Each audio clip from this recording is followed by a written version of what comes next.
હું ત્યારે નવો કોલેજમાં ભણવા લાગ્યો હતો, જ્યારે મારા ભાભી નવા લગ્ન કરીને આવ્યા હતા. ભાભી ખૂબ જ સુંદર હતી. તેમનું રૂપ એકદમ ખીલેલું. મારો ભાઈ રંગે થોડો શ્યામ હતો, જ્યારે ભાભી એકદમ ગોળા અને દેખાવડા હતા. ભાભીનો ચહેરો ખૂબ જ ચમકતો હતો. અમે તો મારા ભાઈને કહેતા હતા કે તારી તો લોટરી લાગી ગઈ છે કે તને આટલી સુંદર પત્ની મળી ગઈ છે. હું તો ઈચ્છતો હતો કે મારા લગ્ન પણ મારા ભાભીની બહેન સાથે થાય, પણ ભાભીની બહેન એટલી સુંદર નહોતી. મારો ભાઈ દુબઈમાં કામ કરતો હતો. ત્યાં તે ટ્રેલર ચલાવતો હતો, જેના કારણે તેને પાછા જવાનું હતું. મારો જીવ તો એવો થતો હતો કે હું જ ભાભીનો ખ્યાલ રાખું અને તેમની નજીક રહું, કારણ કે જે દિવસથી ભાભી લગ્ન કરીને ઘરમાં આવ્યા હતા તે દિવસથી જ મને ભાભી ખૂબ ગમવા લાગ્યા હતા. જ્યારે પણ ભાભી તૈયાર થઈને બહાર આવતા ત્યારે તે વધુ સુંદર લાગતા હતા, કારણ કે તેમનો રંગ તો પહેલાંથી જ ઘણો ગોરો હતો અને ત્યાર પછી તે વધુ નિખરી જતા હતા. તે પોતાનું ખૂબ ધ્યાન રાખતા હતા. મારા ભાઈએ માત્ર 1 મહિનાની રજા ગાળ્યા પછી પાછા જવાનું હતું. ભાભી થોડા ગરીબ ઘરના હતા, જેના કારણે તેમના લગ્ન મારા ભાઈ સાથે થઈ ગયા હતા. બાકી તેઓ દેખાવમાં ખૂબ સુંદર હતા અને મારો ભાઈ દેખાવમાં સાધારણ હતો, પણ તે પૈસા સારા કમાઈ લેતો હતો, જેના કારણે ભાભી સાથે તેના લગ્ન થયા હતા. હું તો મારા ભાઈના સારા નસીબ માનતો હતો કે તેના લગ્ન આટલી સુંદર છોકરી સાથે થયા હતા. ભાભી ઘરના બધા કામ કરતા હતા. અમારા ઘરમાં ભાભી અને મારા સિવાય મારી મમ્મી હતી. પપ્પાનું અવસાન પહેલાં જ થઈ ચૂક્યું હતું. મમ્મી સાથે મળીને ભાભી ઘરનું બધું કામ કરાવતા હતા. મમ્મીને ભાભી સાથે ખૂબ જ સારું બનતું હતું. ભાભી આખા પરિવારનું ખૂબ ધ્યાન રાખતા હતા. અમારો આખો પરિવાર ભાભીથી ખૂબ ખુશ હતો. હું તો બસ એ જ વાતની રાહ જોતો રહેતો હતો કે ક્યારે મારો ભાઈ અહીંથી જાય અને હું મારી ભાભી સાથે દિલની વાતો કરું, કારણ કે હું ભાભીને પસંદ કરવા લાગ્યો હતો. બસ મારું મન હંમેશ ભાભીની નજીક રહેવા ઈચ્છતું હતું. હવે મારો ભાઈ 1 મહિનાની રજા પૂરી કરીને પાછો ચાલ્યો ગયો હતો. ભલે સંબંધમાં તેઓ મારા ભાભી થતા હતા, પણ ખબર નહીં કેમ જોતાની સાથે જ મને તેમના પ્રત્યે આકર્ષણ થઈ ગયું અને મને તેમની સાથે એક મિત્ર જેવી લાગણી થવા લાગી. મારી કોલેજમાં કોઈ ગર્લફ્રેન્ડ નહોતી. મેં ક્યારેય કોઈ છોકરી તરફ એટલું ધ્યાન નહોતું આપ્યું જેટલું ધ્યાન હું મારી પોતાની ભાભી તરફ આપતો હતો. કોલેજમાં ઘણી છોકરીઓ હતી, પણ તેની તો વાત જ અલગ હતી. તેનું વ્યક્તિત્વ ખૂબ જ આકર્ષક હતું. ભાઈના ગયા પછી હું ભાભીની નજીક બેઠો રહેતો અને તેમની સાથે હસી મજાક કરતો રહેતો. મેં એક દિવસ ભાભીને કહી દીધું કે જો હું તમારી સાથે હસી મજાક કરીશ તો તમે ગુસ્સે તો નહીં કરો ને? ભાભી કહેવા લાગ્યા, અરે હું તારા પર શું કામ ગુસ્સો કરું? તું ક્યાં કોઈ પારકો છે? હું તારો ગુસ્સો નથી કરતી. જ્યારે પણ મમ્મી આસપાસ ન હોય ત્યારે હું ભાભી સાથે વાતો કરતો રહેતો હતો, કારણ કે મમ્મી મને ટોકતી રહેતી હતી કે આમ ભાભી સાથે વધારે વાતો ન કરાય, ક્યારેક કોઈ ખોટું લગાડી જાય. પણ ભાભી મારી વાતનું ક્યારેય ખોટું લગાડતા નહોતા. એક દિવસ અમે 3 જણા બેસીને ટીવી જોઈ રહ્યા હતા. અમે એક જ રજાઈ ઓઢીને બેઠા હતા. મમ્મી અને ભાભી એક તરફ બેઠા હતા અને હું બીજી તરફ બેઠો હતો. રજાઈની અંદર હું મારા પગથી તેના પગને અટકી રહ્યો હતો. ભાભી મારા મોં તરફ જોઈ રહ્યા હતા. હું ધીમે ધીમે તેમના પગ પર મારા પગથી ગલીપચી કરી રહ્યો હતો. તે મારી તરફ ખૂબ ધ્યાનથી જોઈ રહ્યા હતા. પહેલાં તેમને લાગ્યું કે હું ભૂલથી તેમના પગને અડી રહ્યો છું, પણ પછી જ્યારે હું વારંવાર આવું કરવા લાગ્યો ત્યારે તે મારા મોં તરફ જોવા લાગ્યા. તો હું પણ તેમના મોં તરફ જોઈને હસી રહ્યો હતો, પણ તે કંઈ જ ન બોલ્યા અને ન તો તેમણે પોતાનો પગ દૂર કર્યો. કદાચ તેમને આ મજાક ગમી રહી હતી, પણ એ વાતની મને બિલકુલ ખબર નહોતી કે તેઓ આનાથી શું અનુભવ કરી રહ્યા છે. પણ હું વારંવાર તેમને અડકતો રહ્યો. પછી તે ઊભા થઈને ત્યાંથી ચાલ્યા ગયા. અને કહેવા લાગ્યા કે મમ્મી, હું દૂધ લઈને આવું છું.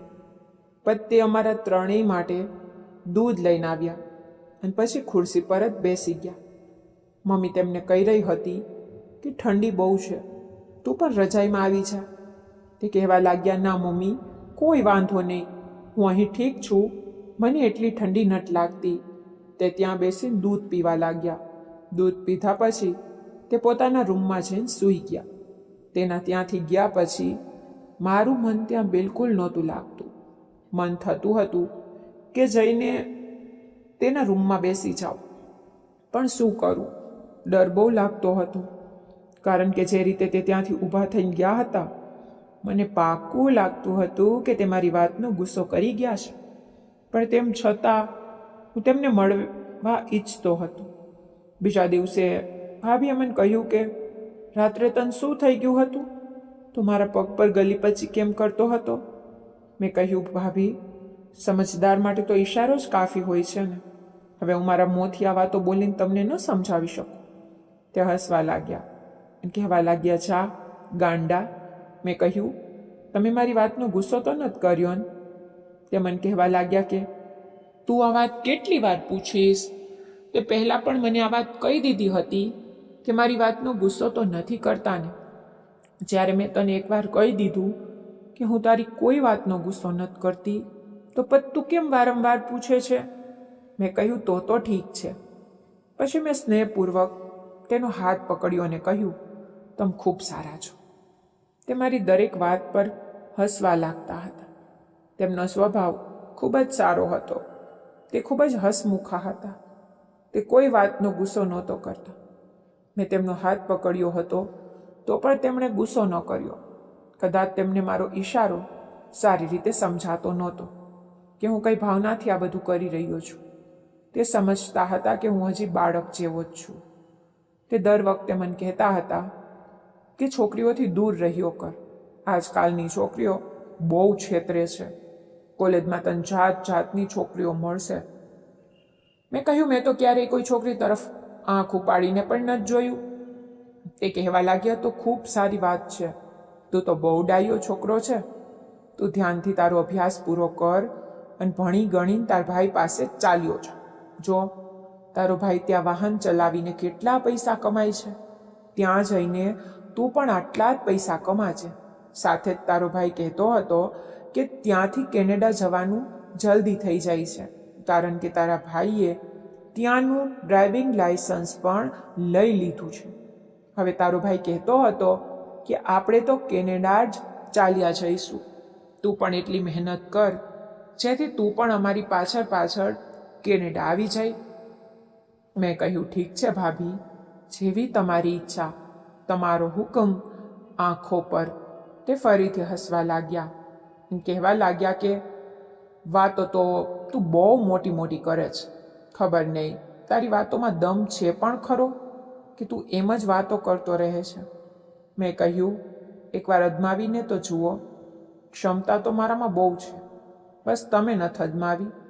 તે ફરીથી હસવા લાગ્યા. એક દિવસ સાંજનો સમય હતો. ભાભી માથું ધોઈને બહાર આવ્યા. તેમના વાળ ભીના હતા અને પાણીના ટીપા તેમની ગરદન પર પડી રહ્યા હતા. મેં તેમને કહ્યું કે તમે આટલા ભીના વાળ લઈને બહાર આવી ગયા? આના પર ટુવાલ લપેટી લેવો હતો. તો તે કહેવા લાગ્યા, હું તો ડ્રાયરથી સુકાવા જઈ રહી છું. તો મેં તેને કહ્યું કે આપો, હું તમારા વાળ ડ્રાયરથી સૂકવી આપું. તો તે કહેવા લાગ્યા, ના ના, કોઈ વાંધો નહીં, હું સૂકવી લઈશ. પણ મેં આગ્રહ કરી ને ડ્રાયર હાથમાં પકડી લીધું અને હું તેમના વાળ સૂકવવા લાગ્યો. જ્યારે હું તેમના વાળ સૂકવી રહ્યો હતો ત્યારે સાથે સાથે મેં મારો હળવો હાથ તેમની ગરદન પર ફેરવ્યો. મારા આવું કરવાથી તે હસવા લાગ્યા અને મને કહેવા લાગ્યા, આવું ના કર, મને બહુ ગલીપચી થાય છે. મેં કહ્યું, કોઈ વાંધો નહીં, હું તો તમને આવી જ રીતે પરેશાન કરીશ. તેમને લાગતું હતું કે હું તેમને સામાન્ય રીતે હેરાન કરી રહ્યો છું, પણ હું તો તેમની વધુ નજીક આવવા માંગતો હતો, જે તે સમજી શકતા નહોતા. મને સમજાતું નહોતું કે તેમને કેવી રીતે સમજાવું કે હું તેમને મેળવવા માંગુ છું. બસ તેમની સાથે લાંબો સમય વિતાવવા માંગુ છું, તેમને પોતાની સાથે રાખવા માંગુ છું, પણ મન મોકો નહોતો મળી રહ્યો અને ભાભી પણ બહુ અજાણ હતા. તે કોઈ વાત સમજી નહોતા રહ્યા. મને લાગતું હતું કે ભાભી બહુ ભોળા છે, જે મારા ઈશારા નથી સમજતા. નહીંતર આજકાલની છોકરીઓ બહુ સ્માર્ટ હોય છે. તે કોઈ અજાણ્યા કે બુજા પુરુષને આટલી નજીક આવવા દેતી નથી. પણ ભાભી મને કંઈ કહેતા નહોતા. હું તેમને આ રીતે જ હેરાન કરતો રહેતો હતો. એક દિવસ રાત્રે હું ભાભીના રૂમમાં ગયો અને મેં કહ્યું, ભાભી, મારું નેટ પૂરું થઈ ગયું છે, તમે હોટસ્પોટ ચાલુ કરી આપશો? તો તે કહેવા લાગ્યા, હા હા, હું હમણાં જ કરી આપું છું. તેણે પોતાનું હોટસ્પોટ ઓન કરી દીધું. મેં કહ્યું, ભાભી, હું અહીં બેસી શકું? અહીં બેસીને ફોન ચલાવી શકું? તો તે કહેવા લાગ્યા, હા હા, કેમ નહીં. મમ્મી તે સૂઈ ગયા હતા. મમ્મી સમયસર દવા લઈને પોતાના રૂમમાં સૂઈ જતા હતા અને ભાભી પોતાના રૂમમાં સૂતા હતા અને હું મારા રૂમમાં સૂતા હતો. અમે ત્રણેય અલગ અલગ સૂતા. હું તો ત્યાં એક બહાનાથી બેઠો હતો. બસ હું વિચારતો હતો કે આજે તો હું ભાભી સાથે વાત આગળ વધારીને જ રહીશ. ગમે તે રીતે તેમને મનાવીને જ લઈશ. મને ખબર હતી કે તેમને મનાવવા એટલા અઘરા નથી, કારણ કે તે બહુ ભોળા હતા. તે મારી દરેક વાત સાંભળી લેતા હતા. એટલા માટે જ હું બસ તેમને મેળવવા ઈચ્છતો હતો. હું ધીમે ધીમે મોબાઈલ ચલાવતા ચલાવતા તેની એકદમ નજીક જઈને બેસી ગયો. તે પણ પોતાનો ફોન જોઈ રહ્યા હતા. નજીક બેસીને મેં ધીમેથી તેમનો હાથ પકડી લીધો અને તે મારા મોં તરફ જોવા લાગ્યા. મેં કહ્યું, તમારા હાથ કેટલા નાના છે ને? મારા હાથ તો બહુ ઠંડા છે, મારા હાથ પણ ગરમ કરી દો. તે હસવા લાગ્યા અને કહેવા લાગ્યા, તું પણ કંઈ પણ કરતો રહે છે. મેં કહ્યું, મને ઊંઘ આવવા લાગી છે, મન થાય છે કંઈ જ સૂઈ જાઉં. તે કહેવા લાગ્યા, ના ના, તું તારા રૂમમાં જા, મમ્મી શું વિચારશે? મેં કહ્યું, તે તો સૂઈ ગયા છે. તે કહેવા લાગ્યા, તો પણ આવું સારું ન લાગે, તું તારા રૂમમાં જ જા. પણ મેં તેમની વાત ન સાંભળી. હું ફોન ચલાવતા ચલાવતા ત્યાં જ સૂઈ ગયો. અણજાણી જોઈને મેં આંખો બંધ કરી લીધી. તે મને કહેવા લાગ્યા કે જો તને ઊંઘ આવતી હોય તો તું તારા રૂમમાં ચાલ્યો જા. હું તેમની વાત અણદેખી કરી રહ્યો હતો. હું જાગતો હતો, પણ જાણી જોઈને એવું દર્શાવી રહ્યો હતો કે જાણે હું સૂઈ ગયો હોઉં. તેમના વારંવાર કહેવા છતાં પણ હું ન ઉઠ્યો. થોડા સમય પછી તે પણ એક બાજુ સૂઈ ગયા. તે છતાં પણ મને વારંવાર અવાજ આપી રહ્યા હતા, પણ હું ચૂપચાપ પડ્યો રહ્યો. જ્યારે ભાભી ગાઢ નિંદ્રામાં સૂઈ ગયા ત્યારે હું ધીમેથી તેમની નજીક સરકી ગયો અને હું તેમને હાલ કરવા લાગ્યો. તે બહુ ગાઢ ઊંઘમાં હતા, એટલે શરૂઆતમાં તેમને ખાસ ખબર ન પડી, પણ હું સતત તેમની નજીક આવતો રહ્યો અને એટલા સમયમાં તે થોડા જાગવા લાગ્યા. મેં ફરીથી ચૂપચાપ સૂઈ જવાનો નાટક કર્યો. જ્યારે તે ફરીથી સારી રીતે સૂઈ ગયા ત્યારે હું ફરીથી તેમની નજીક ગયો. તેમણે એકદમ આંખો ખોલીને પૂછ્યું, આ શું થઈ રહ્યું છે? મેં તેમને કહ્યું, ચૂપચાપ સૂઈ જાઓ. મેં પ્રેમથી તેમનો હાથ પકડીને પોતાની નજીક લીધા. પછી મેં તેમને એટલો પ્રેમ કર્યો કે તે પણ ભાવુક થઈ ગયા અને મારા મનની વાત સમજીને મારી નજીક આવી ગયા. પછી અમે બંને તે સુંદર ક્ષણોનો પૂરો આનંદ લીધો અને અમે બંને તે રાત્રે પ્રેમમાં ખોવાઈ ગયા. આખી રાત મેં તેના રૂમમાં વિતાવી. જ્યારે સવારના 5 વાગી ગયા ત્યારે ઉઠીને મારા રૂમમાં ચાલ્યો ગયો. તે મને કહેવા લાગ્યા, હવે તને જવાની બહુ ઉતાવળ આવી ગઈ? મેં કહ્યું, કોઈ વાંધો નહીં, આવતીકાલે ફરીથી આવીશ. આટલી વાત કહીને હું રૂમમાંથી બહાર નીકળી ગયો. 5 વાગે જઈને સૂતો. તે દિવસે હું કોલેજ પણ ન ગયો, કારણ કે આખી રાત હું જાગતો રહ્યો હતો, જેના કારણે સવારે મારાથી વહેલા ન ઉઠાયું. મમ્મી મને જગાડી રહી હતી, પણ હું ન ઉઠ્યો કારણ કે મને રાતનો બહુ ઉજાગરો હતો. મેં તે રાતે ને ભાભી સાથેની એક મજેદાર યાદ બનાવી દીધી.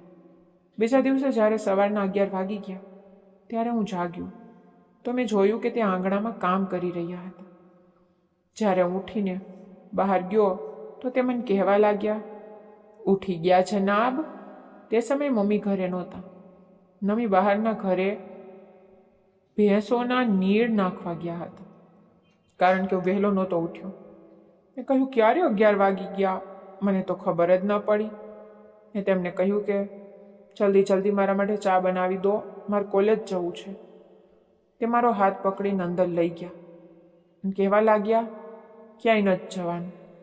તું રાતવાળી વાતો ભૂલી ગયો, હવે તારે કોલેજ જવું જ. હું હસવા લાગ્યો અને મેં કહ્યું, રાતવાળી વાતો હું ક્યાં ભૂલ્યો છું? તો તે કહેવા લાગ્યા, જો નથી ભૂલ્યો તો હું કહી રહી છું કે તારે કોલેજ નથી જવાનું. મેં કહ્યું, કેમ? તે કહેવા લાગ્યા, આજે મમ્મીએ દવા લેવા શહેર જવાનું છે અને આપણે બંને ઘરે જ હોઈશું. આ વાત કહીને તે હસવા લાગ્યા. મેં કહ્યું, એક તો તમે હસો છો બહુ. જે કંઈ પણ રાત્રે થયું હતું તેના માટે ભાભીને કોઈ પસ્તાવો નહોતો. મને એવું લાગતું હતું કે તેમને કદાચ પસ્તાવો થશે, પણ તેમને તો કોઈ પસ્તાવો નહોતો. તે તો મારી સાથે બહુ ખુશ હતા. તે મને કહેવા લાગ્યા કે તે રાત્રે કમાલ કરી દીધી. તે મને કહેવા લાગ્યા કે પણ આવું નહોતું થવું જોઈતું. તે મારી સાથે આ શું કર્યું? મેં કહ્યું, ચલો, જે થવાનું હતું તે તો હવે થઈ ગયું. બાકી તમે ખુશ તો છો ને? કહેવા લાગ્યા, ખુશ તો છું, પણ તોય મને ડર લાગે છે કે ક્યાંક કોઈને આ વાતની ખબર ન પડી જાય. મેં કહ્યું, તમે ચિંતા ન કરો, કોઈને આ વાતની ખબર નહીં પડે. બસ તમે મારી સાથે ખુશ રહો, કારણ કે હું તમને બહુ પસંદ કરું છું. જે દિવસથી તમે આ ઘરમાં લગ્ન કરીને આવ્યા છો ત્યારથી જ મારી નજર તમારા પર હતી. હું તમારી સાથે આ સુંદર પળો વિતાવવા માંગતો હતો, જે મેં વિતાવી લીધી છે. મને બહુ સારું લાગ્યું. તે કહેવા લાગ્યા કે મેં પણ તારી સાથે ખૂબ આનંદ કર્યો. મેં કહ્યું, બસ તમે મારી સાથે આમ જ ખુશ રહેજો, હું પણ તમારી સાથે હંમેશા ખુશ રહીશ. હવે અમે બંને એક નહીં પણ ઘણી વાર નજીક રહેવા લાગ્યા હતા. ભાભી હંમેશા એ વાતથી ડરતા ક્યાંક કોઈને ખબર ન પડી છે. હું તેને કહી દેતો કે તમે ચિંતા ન કરો, જ્યારે હું તમારી સાથે છું ત્યારે કોઈને કંઈ ખબર નહીં પડે. બસ તમે મારી સાથે આમ જ ખુશ રહો. જ્યારે પણ ભાભીને ક્યારેક શહેરમાં જવાનું થતું ત્યારે હું તેમની સાથે જતો હતો, કારણ કે મારા મોટા ભાઈ તો દુબઈ હતા. હવે તો ભાભી મારા વગર 1 મિનિટ પણ નહોતા રહેતા. જ્યારે અમે શહેર જતા ત્યારે ક્યારેક ફિલ્મ જોવા ચાલ્યા જતા, તો ક્યારેક અમે હોટેલમાં રૂમ લઈને પણ સાથે સમય વિતાવીને મન હળવું કરતા હતા.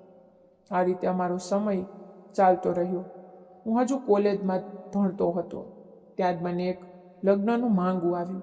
એ છોકરી કેનેડામાં PR હતી. આ માંગવું ગામમાંથી જ કોઈએ કરાવ્યું હતું.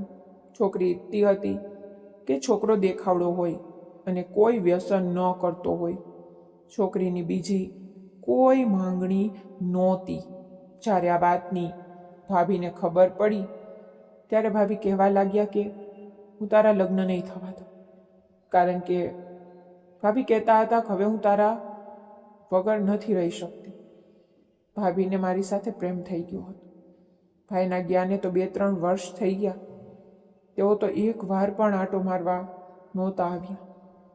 હું અને ભાભી હંમેશા સાથે રહેતા હતા, એટલા માટે અમારા બંને વચ્ચે ઘણો સારો સંબંધ બંધાઈ ગયો હતો. પરંતુ મને વાતનો ડર લાગતો કે જ્યારે ભાઈને આ વાતની ખબર પડશે ત્યારે અમારા બંને ભાઈઓ વચ્ચે તિરાડ પડી જશે, જે હું ક્યારેય નહોતો ઈચ્છતો. ભાભી પણ પોતાની જીદ પર અડી ગયા હતા કે તારે લગ્ન નથી કરવાના. મારું પણ વિદેશ જવાનું સપનું હતું. જો હું લગ્ન માટે હા પાડતો તો તે કહેતા કે હું બધાની સામે સત્ય કહી દઈશ. તે મને કહેતા કે હું મારી સાથે દગો ન કરીશ, તું મારી જિંદગી સાથે રમત ન રમી શકે. મેં તેને કહ્યું, તમે ચિંતા ન કરો, લગ્ન કરીને પણ તમારી સાથે છું. તેઓ કહેવા લાગ્યા કે તું તો લગ્ન કરીને કેનેડા ચાલ્યો જઈશ, મારું શું થશે? મેં કહ્યું કે હું તમને બંનેને પણ ત્યાં જલ્દી બોલાવી લઈશ. પણ તે ન માન્યા. તેઓ કહેતા હતા કે મારી પાસે આપણા બંનેના ફોટા પણ છે. હું તો આ ઘરમાંથી જઈશ જ, પણ તને પણ આ ઘરમાં રહેવા માટે જગ્યા નહીં મળે. મેં હજુ માંગુ લાવનારાઓને કોઈ હા કે ના નહોતી કહી. મમ્મીએ કહ્યું હતું કે અમે ઘરમાં ચર્ચા કરીને જણાવીશું. મારા મોટા ભાઈ તો મને કહેતા હતા કે તમે લગ્નની વાત આગળ ચલાવો, આમ ખોટી મોડું ન કરો. હવે આખી વાત મારા પર આવીને અટકી હતી. મેં એક દિવસ તેમને મારી સાથે બેસાડ્યા અને શહેર લઈ ગયું. ત્યાં મેં બંને એક હોટેલમાં ગયા. હોટેલમાં જઈને મેં તેમને શાંતિથી સમજાવ્યા કે તમે ઠંડા મગજે વિચારો. જો હું આ રીતે લગ્ન નહીં કરું તો આપણા ઘરના લોકોને આપણા સંબંધ વિશે ખબર પડી જશે. તમને પણ ખબર છે કે ઘરમાં ખબર પડ્યા પછી શું થશે. તમારું પણ કંઈ નહીં બચે અને મારું પણ નહીં. આપણને બંનેને ઘરમાંથી બહાર કાઢી મૂકવામાં આવશે. તમારી જિંદગી પર બરબાદ થઈ જશે અને હું પણ હંમેશા માટે મારા પરિવારની નજરોમાં પડી જઈશ. ફરી મારો અને મારા ભાઈનો સંબંધ કાયમ માટે તૂટી જશે. તો તે મને કહેવા લાગ્યા કે મને કોઈની કોઈ પરવા નથી. પરિવાર સાથે સંબંધ તૂટે તો તૂટી જવા દો, કારણ કે એક દિવસ તો આ થવાનું જ હતું. પણ મારે તો તારી સાથે જ રહેવું છે. મારે તારા ભાઈ સાથે નથી રહેવું. હવે મારો પ્રેમ તારી સાથે જ છે. બસ મારે આખી જિંદગી તારી સાથે જ વિતાવી છે. તું ચિંતા ન કર. આપણે બંને મળીને આપણી એક નવી દુનિયા વિકસાવીશું. તેમના દિલ અને મગજ પર તો બસ મારું નામ સવાર હતું. હું પણ તેમને ઈચ્છતો હતો, પણ હું મારા પરિવાર તરફ જોતો હતો કે જો બધાને ખબર પડશે તો સારું નહીં થાય. બધા સાથે સંબંધ તૂટી જશે અને જે બદનામી થશે ને તે અલગ. પણ તે આ વાત નહોતા સમજતા. મેં તેમને બહુ સમજાવવાનો પ્રયત્ન કર્યો, પણ અંતે તેમણે કહી દીધું કે હવે તું મને છોડવા ખાતર આ બધું કરે છે. મને બધી ખબર છે. તું હવે મને પ્રેમ નથી કરતો. મેં તેમને કહ્યું કે હું તમને બહુ પ્રેમ કરું છું, એટલે જ તો કહું છું કે આપણે કેનેડા ચાલ્યા જઈશું અને ત્યાં આપણે સાથે રહીશું. કોઈને કંઈ ખબર નહીં પડે. તો તે કહેવા લાગ્યા કે એ તો પછીની વાતો છે. શું ખબર ક્યારે કોણ બદલાઈ જાય. હું આ રીતે વિશ્વાસ ન કરી શકું. કાં તો તારે બધું કરતાં પહેલાં વિચારવું જોઈતું હતું. હવે હું બહુ આગળ વધી ચૂકી છું. હવે હું પાછી વળી શકું તેમ નથી. પહેલી વાત તો એ છે કે હું તને કોઈ બીજી સ્ત્રી સાથે નથી જોઈ શકતી. હું તારા લગ્ન કોઈ બીજી સાથે ક્યારેય નહીં થવા દઉં. બસ આ વાત પાકી છે. એટલા માટે જેટલું જલ્દી બને એટલું તું પોતે જ આ માગાને ના પાડી દે. નહીં તો પછી મારે ના છૂટકે હોબારો કરવો પડશે અને ત્યાર બધું વધારે મુશ્કેલ બની જશે. આટલી વાત કહીને તેઓ રૂમની બહાર આવી ગયા અને ગાડીમાં બેસી ગયા. મેં કહ્યું ચાલ ઠીક છે, હું આજે જ જઈને લગ્નની ના પાડી દઉં છું. મેં ઘરે જઈને મારી મમ્મીને કહી દીધું કે મારે અત્યારે લગ્ન નથી કરવા. તમે છોકરીવાળાઓને ના પાડી દો. આ વાત ભાભીએ પોતાની નજર સામે મારી પાસે મમ્મીને કહેવડાવી. મમ્મી મને કહેવા લાગી કે તું પાગલ થઈ ગયો છે? આટલું સારું માંગવું આવ્યું છે. તું કંઈ નાનો નથી કે તારે લગ્ન ન કરવા હોય. હવે તારી લગ્નની ઉંમર છે. હું તારી કોઈ વાત નહીં સાંભળું. હું બસ છોકરીવાળાઓને હા પાડી દેવાની છું. હું મમ્મીને ઘણું કહી રહ્યો હતો કે મારે અત્યારે લગ્ન નથી કરવા. તો તે કહેવા લાગી કે ચાલ ઠીક છે, લગ્ન અત્યારે નથી કરવા તો તું સગાઈ તો કરી લે, કારણ કે આવા માંગા વારંવાર નથી મળતા. તાર ભાઈને જ જોઈ લે. કેનેડા જવા માટે દુબઈમાં કેટલા ધક્કા ખાઈ છે. તેણે કેટલી મહેનત કરી છે, પણ તને તો સીધી જ કેનેડાની PR છોકરી મળી રહી છે. બીજું તાર શું જોઈએ? જો તારા લગ્ન કેનેડાવાળી છોકરી સાથે થશે તો તમારા ચારેયની જિંદગી બની જશે. તારા બહાને તારો ભાઈ અને ભાભી પણ વિદેશ ચાલ્યા જશે. ત્યાં આપણે બધા સાથે રહીશું. હું ચૂપ થઈ ગયો, કારણ કે મમ્મી પણ માની રહી નહોતી. હું ઊભો થઈને અંદર મારા રૂમમાં ચાલ્યો ગયો. મમ્મી પણ પાડોશીના ઘરે ચાલી ગઈ. ભાભી ફરીથી મારા રૂમમાં આવ્યા અને મને કહેવા લાગ્યા કે તું કંઈ બોલ્યો કેમ નહીં? મેં કહ્યું તમારી સામે જ મેં તેમને કેટલી ના પાડી, છતાં તેઓ નથી માનતા. હવે એમાં મારો શું વાંક? તમે જ કહો હું શું કરું? તો તે મને કહેવા લાગ્યા કે મારું મગજ ખરાબ ના કરતો. તને એકવાર કહી દીધું કે તારે આ લગ્ન નથી કરવાના. હું તારા લગ્ન કોઈ બીજા સાથે નહીં થવા દઉં. હવે આખી જિંદગી મારે જ તારી સાથે રહેવાનું છે. જેટલી જલ્દી તું આ વાત સમજી જાય એટલું સારું છે. મેં તેમને કહ્યું કે હું પણ તો એમ જ કહું છું, પણ હું વિચારતો હતો કે આપણે કેનેડા જઈને સાથે રહીશું. એકવાર મને કેનેડાવાળી છોકરી સાથે લગ્ન કરી લેવા દો. પણ તે ન માન્યા, કારણ કે તેમને એવો ડર હતો કે ક્યાંક હું વિદેશ જઈને બદલાઈ ન જાઉં. આ કારણે તેઓ મને લગ્ન નહોતા કરવા દેતા. બીજી તરફ મમ્મી પણ મારી કોઈ વાત સાંભળી રહી નહોતી. તેની પણ બસ એક જ રટણ હતું કે હું છોકરીવાળાઓને હા પાડી દઉં. આપણે કોઈ દિવસ છોકરી જોવા જઈશું તે આવી વાતો મારી સામે કરતી રહેતી હતી. અને ભાભી આ વાતથી ચીડાતા હતા. એક દિવસ કંટાળીને મેં માને કહી દીધું કે મારે લગ્ન નથી કરવા. જો તું મને આ લગ્ન માટે આટલું દબાણ કરીશ તો હું કોઈ ખોટું પગલું ભરીને મારું જીવન ટૂંકાવી લઈશ. તે મારી વાત સાંભળીને ચૂપ થઈ ગઈ. પણ મમ્મી મને કહેવા લાગી કે જો તું કોઈ બીજી છોકરીને પસંદ કરતો હોય તો મને જણાવ. મેં કહ્યું કે હા, હું કોઈ બીજી છોકરીને પસંદ કરું છું. બસ આ જ કારણે તમે આ લગ્નની ના પાડી દો. હું આ લગ્ન નહીં કરી શકું. પણ મમ્મીએ છોકરીવાળાઓને ના પાડી દીધી. એક દિવસ અમે ત્રણેય જણા રોટલી ખાઈ રહ્યા હતા. મમ્મી ભાભીને કહેવા લાગી કે જોઈ લે, તારો દિયર કોઈ છોકરીને પસંદ કરી બેઠો છે અને એણે આપણને બિલકુલ જણાવ્યું પણ નહીં. આજકાલના છોકરાઓ તો પોતાની પસંદગીની છોકરી શોધી લે છે. માતા પિતાને તો કોઈ પૂછતું જ નથી. મેં કહ્યું કે મમ્મી એવી કોઈ વાત નથી.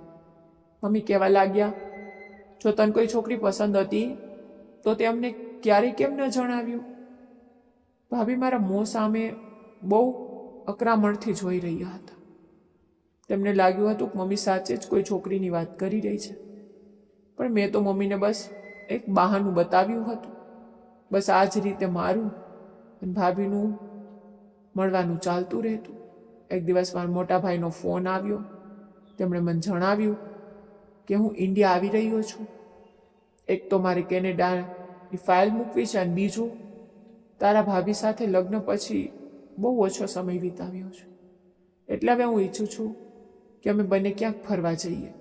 તેમની આ વાત સાંભળીને ખબર નહીં કેમ મારા દિલમાં જાણે આગ લાગી ગઈ. જ્યારે તેમણે આ વાત કહી કે અમે બંને ફરવા જવાના છીએ ત્યારે મારાથી પણ આ વાત સહન ન થઈ. ખબર નહીં કેમ મને ખૂબ જ જેલસી થવા લાગી. મને લાગી રહ્યું હતું કે હું પણ તેમને કોઈ બીજા સાથે નથી જોઈ શકતો. મને પણ તેમની સાથે ઘણો લગાવ થઈ ગયો હતો.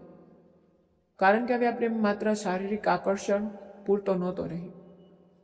જ્યારે આ વાત મેં ભાભીને પૂછી ત્યારે તેઓ કહેવા લાગ્યા કે હા, મને પણ તમારા ભાઈનો ફોન આવ્યો હતો. તેઓ મને પણ આ જ રીતે કહેતા હતા કે હું ઇન્ડિયા આવી રહ્યો છું અને આપણે ફરવા જઈશું. પણ તેમણે જે બીજી એક વાત મને જણાવી તે વાત તો મને બિલકુલ ન ગમી. તેમણે જણાવ્યું કે તમારા ભાઈ કહી રહ્યા હતા કે હવે આપણે બાળક વિશે કંઈક વિચારીએ. લગ્નને કેટલો સમય થઈ ગયો, હવે આપણે સંતાનનું આયોજન કરીએ. મેં કહ્યું કે હું એવું કંઈ જ નહીં થવા દઉં. તો તે કહેવા લાગ્યા કે હું પણ હવે તેમનું બાળક નથી ઈચ્છતી. મને તો એવું લાગે છે કે જો તેઓ મને સ્પર્શ કરશે તો પણ મને ગમશે નહીં. ભાભી મને કહેવા લાગ્યા કે આપણે બંને અહીંથી નીકળી જઈએ અને લગ્ન કરી લઈએ. આપણે ઘર છોડવું જ પડશે. મારું મન તો બંને બાજુ ફસાયેલું હતું. એક તરફ ભાભીને તેમની સાથે જોઈ શકતો નહોતો, બીજી તરફ મારા ભાઈ સાથેનો સંબંધ પણ તોડવા નહોતો માંગતો. પણ મેં અને ભાભીએ એક પ્લાન જ બનાવી લીધો. મારા ભાઈના આવ્યા પહેલાં જ અમે બંને ઘર છોડીને ભાગી ગયા. આ વાત મેં મારી માને ફોન કરીને જણાવી દીધી. તેઓ તો મારી વાત સાંભળીને અમને ખૂબ જ ઠપકો આપવા લાગ્યા અને ગુસ્સે થઈ ગયા. તેઓ કહેવા લાગ્યા કે તમને આવું કામ કરતા શરમ ન આવી? તું તારા પોતાના ભાઈ સાથે જ દગો કરી ગયો. મારી માં કહેવા લાગી કે તારો જન્મ ન થયો હોત ને તો સારું હતું. જો તારે આ રીતે અમારા મોં પર કાળી ટીલી લગાવી હતી. જ્યારે મારા ભાઈને આ વાતની ખબર પડી ત્યારે તેઓ મને વારંવાર ફોન કરી રહ્યા હતા, પરંતુ હું તેમનો ફોન નહોતો ઉપાડી રહ્યો, કારણ કે મને સમજાતું નહોતું કે હું તેમની સાથે શું વાત કરીશ અને શું જવાબ આપીશ. પણ વાત તો ક્યારેક ને ક્યારેક કરવી જ પડવાની હતી. પછી એક દિવસ મેં મારા ભાઈ સાથે ફોન પર વાત કરી. તેઓ મને કહેવા લાગ્યા કે આજ પછી આપણા બંનેનો સંબંધ ખતમ છે. તે મારો સગો ભાઈ થઈને જ મારું ઘર બરબાદ કરી દીધું. એ તો પારકી હતી, પણ તું તો મારું પોતાનું હતો. તું મારું પોતાનું લોહી હોવા છતાં મને ધોકો આપી ગયો. તારા જેવા ભાઈ કરતા તો મારો કોઈ ભાઈ ન હોત તો વધુ સારું હોત. ત્યાર પછી તેઓ ક્યારે મારી સામે ન આવ્યા. હવે મેં અને એ બંને શહેરમાં ભાડે ઘર લઈ લીધું. હું અહીં જ કોઈ કામ ધંધે લાગી ગયો છું, જેનાથી ઘરનો ખર્ચ ચાલે છે. અમે બંને ભલે એકબીજા સાથે ખુશ છીએ, પણ હું મારા પરિવારથી હંમેશા માટે દૂર થઈ ગયો અને ભાભી પણ પોતાના પિયરના લોકોથી હંમેશા માટે તૂટી ગયા, કારણ કે તેમના પિયરવાળાઓએ પણ પોતાની દીકરીને તર છોડી દીધી અને મારા ઘરના લોકોએ પણ મને બેદખલ કરી દીધો. મારા મનમાં આખી જિંદગી એ પસ્તાવો રહેશે કે જો મેં આ સંબંધની શરૂઆત ન કરી હોત તો આજે અમે એ સુધી ન પહોંચ્યા હોત. હું મારા પરિવારની વચ્ચે હોત.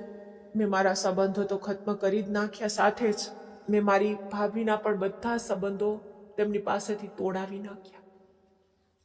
હવે મારો ભાઈ પણ કેનેડા ચાલ્યો ગયો છે અને મમ્મીને પણ સાથે જ લઈ ગયો છે. મમ્મી પણ એ દિવસ પછી અમને ક્યારેય ન મળી. મમ્મીએ તો મને કહી દીધું હતું કે તું આજ પછી મારા માટે મરી ગયો છે. તે મને ક્યારેય મળવા ન આવી. તેને ક્યારેય અમારી સાથે સંપર્ક કરવાની પણ કોશિશ ન કરી. મેં ઘણીવાર તેમની સાથે સંપર્ક કરવાનો પ્રયત્ન કર્યો, પણ તેમણે મારી સાથે કોઈ સંબંધ રાખવાની ના પાડી દીધી. તેમણે સાફ સાફ કહી દીધું હતું કે અમારે તારી સાથે કોઈ સંબંધ નથી રાખવો. હું આ વાતથી બહુ પસ્તાવું છું. હું હંમેશા વિચારતો રહું છું કે કાશ મેં ત્યારે મારા દિલ પર કાબૂ રાખ્યો હોત તો કદાચ આજે હું મારા પરિવારથી દૂર ન હોત. તો આ હતી આજની વાર્તા. તમને આ વાર્તા કેવી લાગી? આવી જ નવી નવી વાર્તાઓ માટે અમારી ચેનલને સબસ્ક્રાઈબ પણ કરી લેજો. વાર્તાને લાઈક અને શેર પણ જરૂર કરજો. ધન્યવાદ. ફરી મળીએ આવી જ સ્ટોરી સાથે. ત્યાં સુધી બાય બાય.